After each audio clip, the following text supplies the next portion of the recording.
Our fourth week of the Novena in preparation for Easter, and the overall theme is Jesus gives eternal life. And we are taking, basically from the Gospel of St. John, the various signs.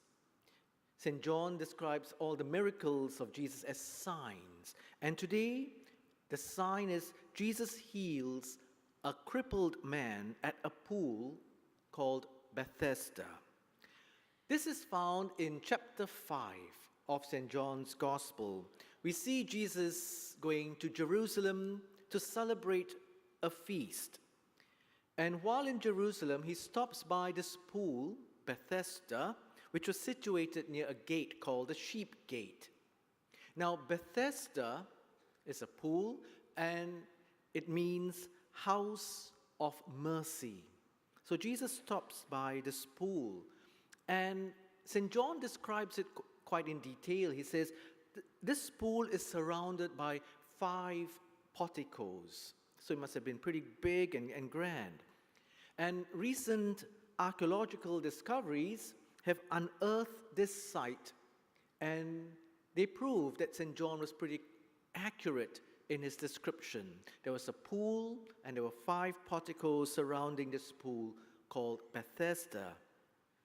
And what is significant about this place is that it was very well known for healing and for bringing health to the sick.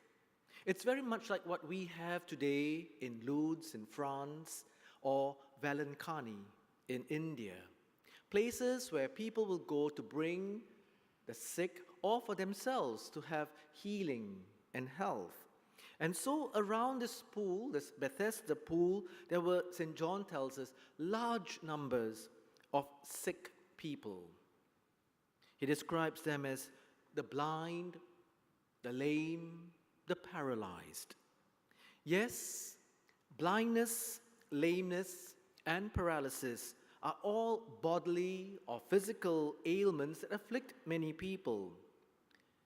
And at the same time, if we reflect on that, we also see that blindness, lameness, and paralysis can affect us in other ways, in a spiritual, emotional, psychological way.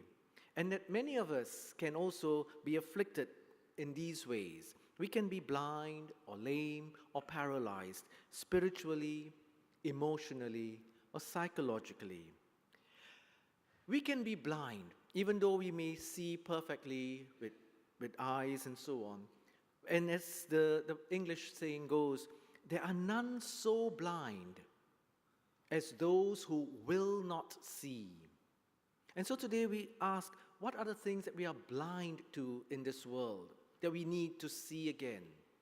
The presence of God, the presence of goodness in the world and in people. We can be blind to the love and care that our family members show us.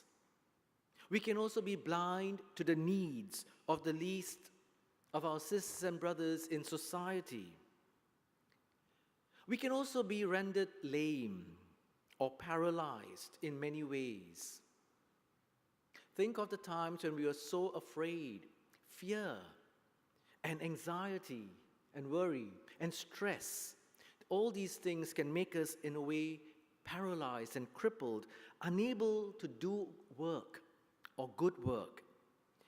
We can also be paralyzed and crippled by guilt and shame for the past.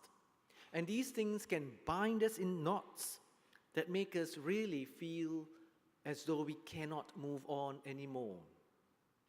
We can be also paralyzed and crippled by the deep hurts, the unforgiveness in our hearts that keep us from moving forward and living freely. We can be crippled and paralyzed by addictions, by bad habits, by bad attitudes. We heard in one of the letters how a young girl, because of stress at work, could be addicted to sleeping pills. All these things can really make us feel like that, blind, lame, and paralyzed.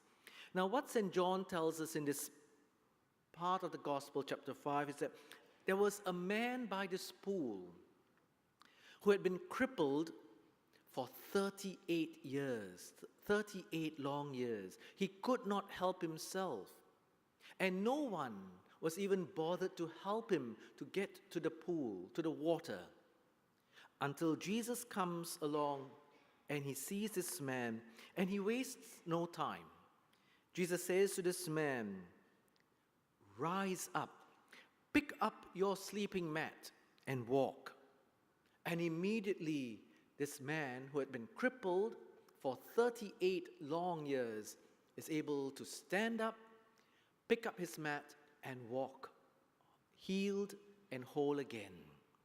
Now this miracle, or in St. John's Gospel it's called a sign, this sign points us to who Jesus truly is. Jesus is, as one letter said so beautifully, the divine physician. Jesus is the divine doctor, the divine healer that brings us health, that brings us wholeness, and more than that, he gives us life. Jesus gives us eternal life.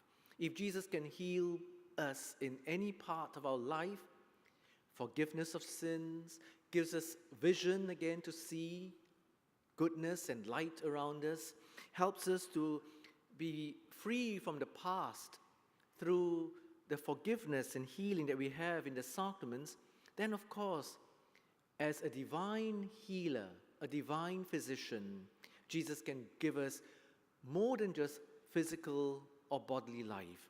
He gives us eternal life. So whatever we may have today, in our hearts, in our minds, in our bodies, let us come before the Lord. He walks among us. He comes to visit us. May we hear today those very powerful and reassuring words. Rise up, pick up your sleeping mat, and walk.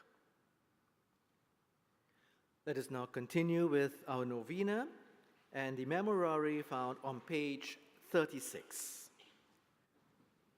Remember, most gracious Virgin Mary,